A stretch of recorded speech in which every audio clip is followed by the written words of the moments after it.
Welcome, everybody. Today is, it's going to be a special insider episode for you. Yeah, a real deep dive today. Exactly. We are going to take you on an insider's look at how and why Nepal guidebook author David Weiss completely tore down and rewrote his Nepal guidebook for a special essential travel guide edition for 2026. Which is, quite frankly, a massive undertaking. Oh, totally. And look, just to be upfront, no, we aren't going to have an entire sales episode here. We're going to let this top-tier content speak for itself. Right, because the process itself is just fascinating. It really is. Instead, we are going to take you behind the scenes on the who, the how, and the why. David rewrote his paperback guidebook and, how that agonizing process has in turn given the world the very best paperback edition for years to come, along with an unlimited, enhanced digital edition. Yeah, I mean, if we're looking at the scope of this, we're really looking at complete teardown of how physical media is made right now. Because to understand the scale of what David did, you have to look at the psychological and physical wall he hit. So let's dial it back to the beginning. He publishes his first paperback Nepal guide in 2016. Okay. The second edition drops in 2018. And by 2019, it's a massive hit. It actually hits the #1 bestseller spot for guidebooks in Nepal. So the foundation is just rock solid. But then, of course, the pandemic happens and basically freezes the entire globe. Exactly. The travel industry just evaporates overnight. Right, but David didn't stop, which is, it seems completely counterintuitive when you think about it. Massive corporate travel publishers were literally liquidating their departments, right? Right. Firing ground staff, just halting production entirely. Oh, totally. They panicked. Yeah. Yet David kept publishing his digital and paperback guides straight through 2020 and 2022. I guess the question is, why bleed resources into a travel guide when no one is legally allowed to travel? Well, what's fascinating here is that for him, it wasn't just about moving a product, It was about preserving a local ecosystem. By continuously working on these projects, he was able to keep his Nepali staff and his contributors employed during really one of the darkest economic periods we've seen. Wow, that's incredible. Yeah, he explicitly noted that keeping the operation running provided everyone involved with something vital. He called it hope for the future. Hope for the future. I like that. Yeah, it just kept the machinery of their livelihoods oiled, But coming out of that period, the landscape they were actually publishing for had fundamentally fractured. The reality on the ground was just mutating month by month leading up to 2026. Oh, absolutely. Let's look at the sheer volume of structural changes in Nepal during that window. First off, the National Book Post still hadn't restarted, which obviously crippled standard distribution. Right, a huge logistical nightmare. Then the cost of living spiked dramatically. Plus, the government introduced brand new, mandatory trekking guide rules that totally altered the logistics for independent travelers. Which is a massive shift for anyone planning a trip. Totally. And on top of that, authorities began this heavy push to attract wealthy, short-stay tourists, shifting the focus entirely away from traditional backpackers. And then, of course, there was the Gen Z revolution that toppled the government. Which changed everything overnight. Right. And just to jump in here quickly, as a reminder to you listening, we are impartially reporting these events simply as the catalyst for the guidebook's rewrite. We don't take any political sides here. We're just mapping out the avalanche of structural changes that altered the country. Right, because for a guidebook author, every single one of those events changes a route or a price or a regulation or a physical location. Exactly. And as David was diligently documenting all of this new reality, the physical book itself just ballooned. By 2024, the guidebook had swelled to a massive 654 pages. Oh, wow. That's huge. Yeah. It was bursting with all this updated info, but the physical object had become entirely unwieldy. And to keep production costs survivable for the readers who were actually buying it on the ground in Nepal, it was only printed in black and white. Right. But meanwhile, international travelers were demanding full color. Exactly. Okay, let's unpack this.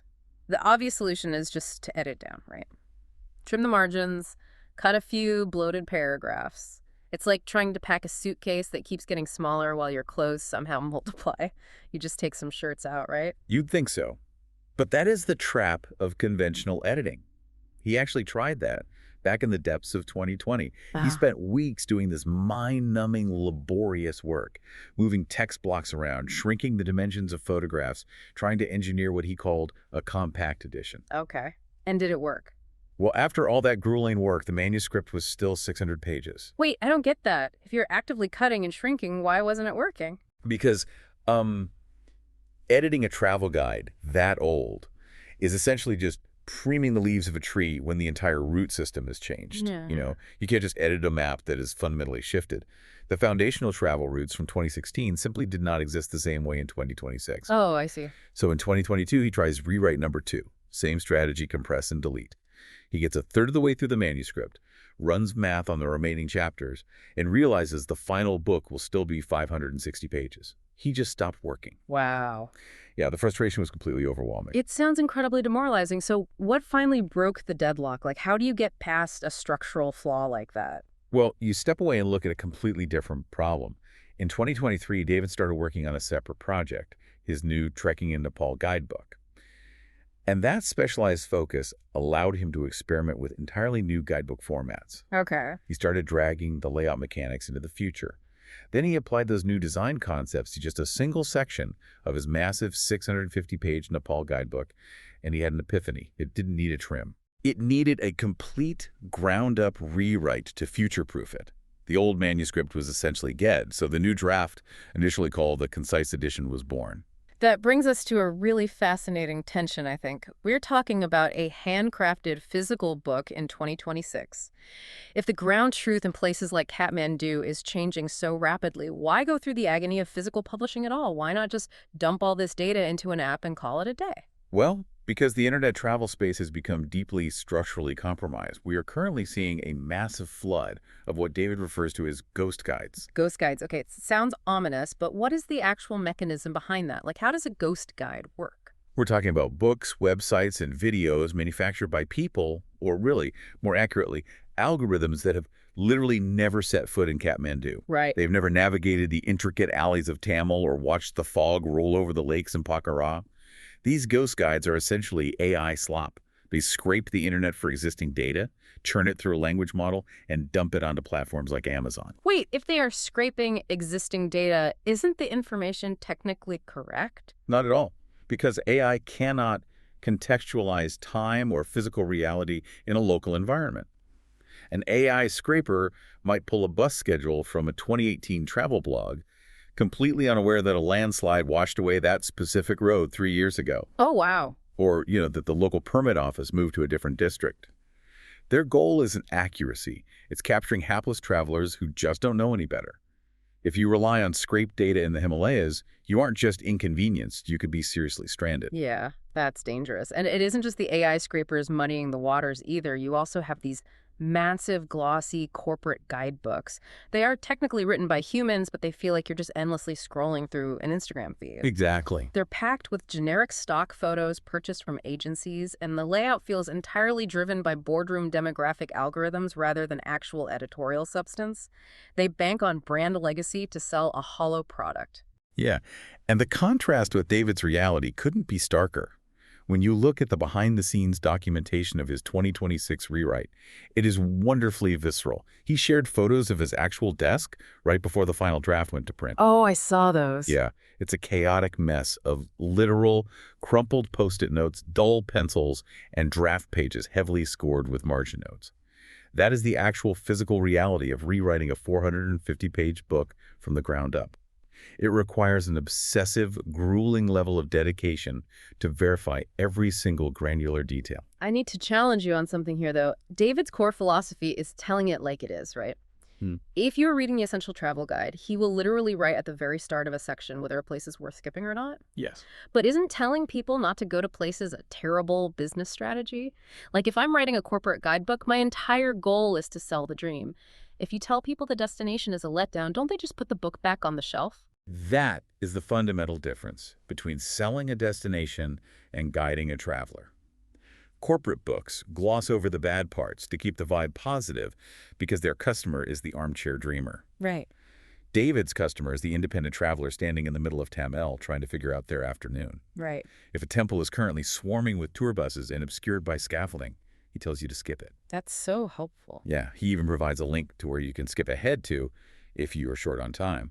But, and this is crucial, if you do have the time and still want to go, the deeply detailed information is still right there. So it's about optimizing their time on the ground. Precisely. Yeah. It builds the ultimate trust. Independent travelers don't want glossy hype. They want on-the-ground accuracy so they can avoid the swarms of tourists and actually experience the country.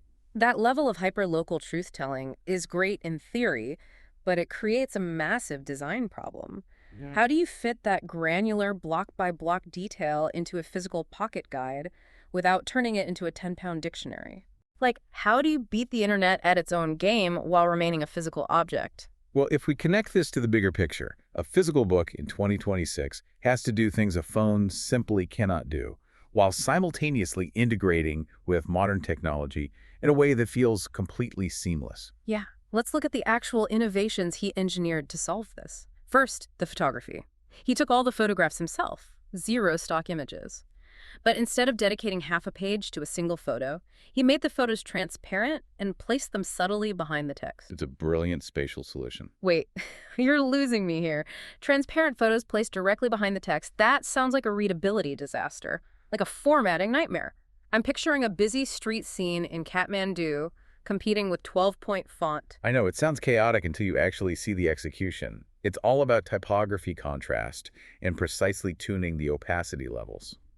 The image is faded enough that the black text pops perfectly, but clear enough to give you a visual hint about the place you are reading about. Oh, I get it. Yeah, it acts as an instant location aid. You recognize the shape of the landmark behind the text without sacrificing a single millimeter of valuable page real estate. Okay, that makes a lot more sense. Yeah.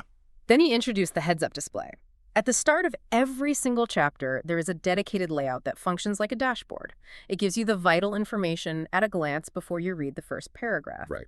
You instantly know if a place is swarming with tourists, complete with time charts showing exactly when the crowds peak. And for the travelers who want to escape those swarms entirely, he introduced uncovered corners. These are specifically curated locations with a minimal tourist footprint. It is the modern, realistic version of going off the beaten path, verified by recent ground research. But my absolute favorite feature, and here's where it gets really interesting, the feature that actually bridges the physical and digital divide, are the live QR codes. Yes. This is the vital innovation that future-proofs the physical book. Embedded directly into the pages are live QR codes. You scan them with your phone, and they link directly to special, constantly updated pages on David's website. So it's like a living organism. Right. The book is the instrument panel, the physical, heavy, unmoving frame that you hold in your hands, but it's plugged directly into the matrix of current events. That's a great way to put it. Yeah. If you need to know the constantly changing data, like the absolute latest trekking permits, which change all the time, or shifting local entry fees, the QR code takes you right to the live update. Or if you are reading about a remote village and wondering if there is deeper historical context, you scan the code and get expanded, limitless digital content. Exactly. The static infrastructure is on paper. The dynamic variables are digital. It bridges the gap perfectly. Yeah. You don't have to carry a 600-page book for the rare deep dive information, but you have instant access to it. It allowed the book to become a premium, full-color, pocket-sized essential travel guide. He even engineered these meticulous little details, like color-coded chapter tabs printed right to the edges of the pages, so you can navigate the physical book faster with your thumb. Okay, so we have the perfect physical object, but there is a massive logistical wall we haven't addressed yet. You mentioned earlier that Nepal's national book post is dead. Right. And we all know international courier shipping costs are just astronomical. So how does one independent author get a premium, full-color physical book into the hands of a traveler when the shipping costs literally more than the book itself? That was the final hurdle, and it's a structural nightmare. The traditional publishing model, printing 10,000 copies in one location, shipping them across the ocean to a warehouse, and then mailing them individually to buyers, generates massive shipping fees and a huge carbon footprint. It's just not viable. No, it isn't a sustainable business model for an independent author. So David executed a brilliant rethink of the entire supply chain. He pivoted to a global, local printing solution. But how does one independent guy build a decentralized global supply chain? That sounds like something a multinational corporation does. By utilizing interconnected print-on-demand networks.